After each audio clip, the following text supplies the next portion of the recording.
आइए शुरू करते हैं साईं व्रत कथा। Hello guys, welcome back to my YouTube channel Shine Sanchita. कैसे हैं आप सब? केमन आছেন সবাই? I hope you all are good and staying safe. और आज इस व्लॉग में मैं आप सभी का स्वागत करती हूँ। श्री साईनाथ महाराज की जय। तो शुरू करते हैं साईं व्रत कथा। श्री साईं व्रत कथा।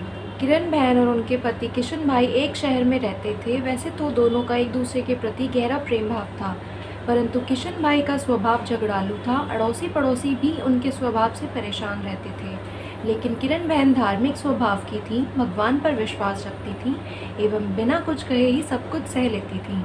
धीरे धीरे उनके पति का रोजगार ठप हो गया, कुछ भी कमाई नहीं होती थी। अब किशन भाई दिन भर ही घर में पड़े पड़े उनका स्वभाव और भी अधिक चिड़चिड़ा हो गया। एक दिन दोपहर को एक वृद्ध दरवाजे पर आकर खड़े हो गए। चेहरे पर गजब का तेज था। आकर वृद्ध ने दाल चावल की मांग की तो किरण बहन दाल चावल लेके आई और दोनों हाथों से उस वृद्ध बाबा को नमस्कार किया। वृद्ध ने कहा, साईं सुखी रखे। किरण बहन ने कहा कि हे बाबा, साईं सुख किस्मत में ही नहीं है तो फिर मिलेगा कैसे? ऐसा कहकर उन्होंने अपने दुखी जीवन का वर्णन किया।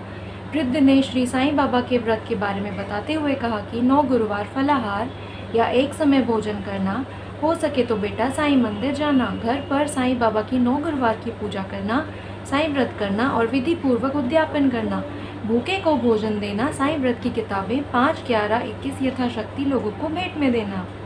इस तरह साईं व्रत का प्रचार करना। साईं बाबा तेरी सभी मनोकामना अवश्य पूर्ण करेंगे। यह व्रत कलयुग में बड़ा चमत्कारिक है। यह सभी की मनोकामना अवश्य पूर्ण करते हैं, लेकिन साईं बाबा पर अटूट श्रद्धा रखनी ज़रूरी है। धीरज रखना चाहिए। जो इस विधि से व्रत और उद्यापन करेगा, साईं बाबा उनकी सभी मनोकामना अवश्य पूर्ण करेंगे। किरण बहन ने भी गुरुवार का व्रत किया और 9वें गुरुवार को गरीबों को भोजन कराया। साईं व्रत की पुस्तकें भेंट में दी। उनके घर के झगड़े दूर हुए और सुख शांति हो गई, जैसे किशन भाई का स्वभाव ही बदल गया हो। उनका रोजगार फिर से चालू हो गया। थोड़े समय में ही सुख समृद्धि बढ़ गई। अब दोनों पति पत्नी सुखी जीवन बिताने लगे। एक दिन किरण बहन के जेठ जेठानी आए। बातों बातों में उन्होंने बताया कि उनके बच्चे पढ़ाई नहीं करते हैं और परीक्षा में फेल हो गए हैं। तब किरण बहन ने उन्हें बताया कि साईं बाबा की महिमा बताई और कहा कि साईं बाबा की भक्ति से बच्चे अच्छी तरह अभ्यास कर पाएंगे, लेकिन इसके लिए साईं बाबा पर विश्वास रखना ज़रूरी है। साईं सबकी सहायता करते हैं। उनकी जेठानी ने व्रत की विधि पूछी। तब किरण बहन ने कहा कि 9 गुरुवार फलाहार करके अथवा एक समय भोजन करके यह व्रत किया जा सकता है, और 9 गुरुवार तक हो सके तो बेटा साईं दर्शन के लिए साईं मंदिर जाने को कहा। और ये भी कहा कि यह व्रत स्त्री, पुरुष या बच्चे कोई भी कर सकते हैं। 9 गुरुवार साईं बाबा की पूजा करें, फूल चढ़ाएं, दीपक अगरबत्ती करें, प्रसाद चढ़ाएं और साईं बाबा का स्मरण करें आदि करने की विधि बताई। साईं व्रत कथा, साईं स्मरण, साईं चालीसा आदि का पाठ करने को कहा। 9वें गुरुवार को गरीबों को भोजन देना। 9वें गुरुवार को साईं व्रत की किताबें अपनी सगे संबंधी अड़ोसी पड़ोसी को भेंट में देना।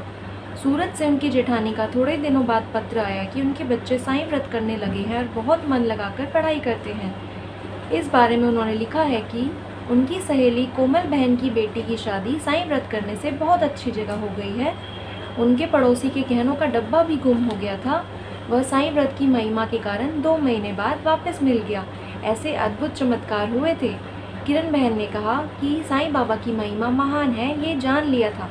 हे साईं बाबा, जैसे आप लोगों पर प्रसन्न होते हो, सबकी मनोकामना पूर्ण करते हो, वैसे हम पर भी होना और हमारी भी मनोकामना अवश्य पूर्ण करना। श्री साईनाथ महाराज की जय। श्री साईनाथ महाराज की जय। श्री साईनाथ महाराज की जय। तो आपको कैसा लगा आज का ये व्लॉग? ये व्लॉग नहीं था गाइस, ये साईं व्रत कथा था, क्योंकि मैंने भी इनकी महिमा बहुत ज़्यादा मतलब अपने ऊपर भी मैंने देखी है। इन पे विश्वास रख के मेरी मनोकामना भी पूर्ण होती है। तो मैंने भी 9 गुरुवार की महिमा जान के इनका मतलब फास्ट रखा था। और तो मुझे भी साईं बाबा पे बहुत ज़्यादा विश्वास है और ये व्रत ना बहुत ज़्यादा चमत्कारिक है कलयुग में। सीरियसली अगर आप इन पे अटूट विश्वास रखोगे ना, तो ये आपकी सभी मनोकामना अवश्य पूर्ण करेंगे। और मेरे भी फास्ट चल रहे हैं, मैंने भी व्रत रखे हैं इनके 9 गुरुवार के फलाहार और एक समय भोजन करती हूँ मैं, और विधिपूर्वक उद्यापन भी करूँगी, डेफिनेटली करूँगी। एंड अवश्य मेरा इस बार का जो मैंने मन्नत मांगी है वो पूरी होगी, और आप भी करिए, आप भी विश्वास रखिए। तो मुझे पता है आप साईं बाबा के भक्त हैं, क्योंकि बहुत लोग श्रद्धा रखते हैं, उन पे विश्वास रखते हैं। तो अगर आप इस वीडियो को देख रहे हैं तो फटाफट लाइक कर लीजिए, सब्सक्राइब कर लीजिए, एंड मेरे चैनल को वॉच कीजिए। कमेंट तो करते ही नहीं आप, कमेंट फिर भी मैं कह रही हूँ आप करना। और please do like, share, subscribe and comment to my channel Shine Sanchita. और आने वाले ब्लॉग्स का भी वेट करते रहिए। मैं डेली ब्लॉगिंग करती हूँ, और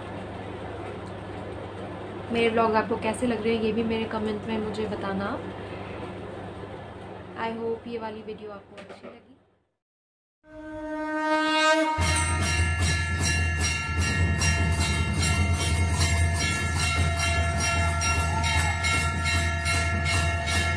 ओम श्री वासाय विद्महे सच्चिदानंदाय धीमहि तन्नो साई प्रचोदयात्।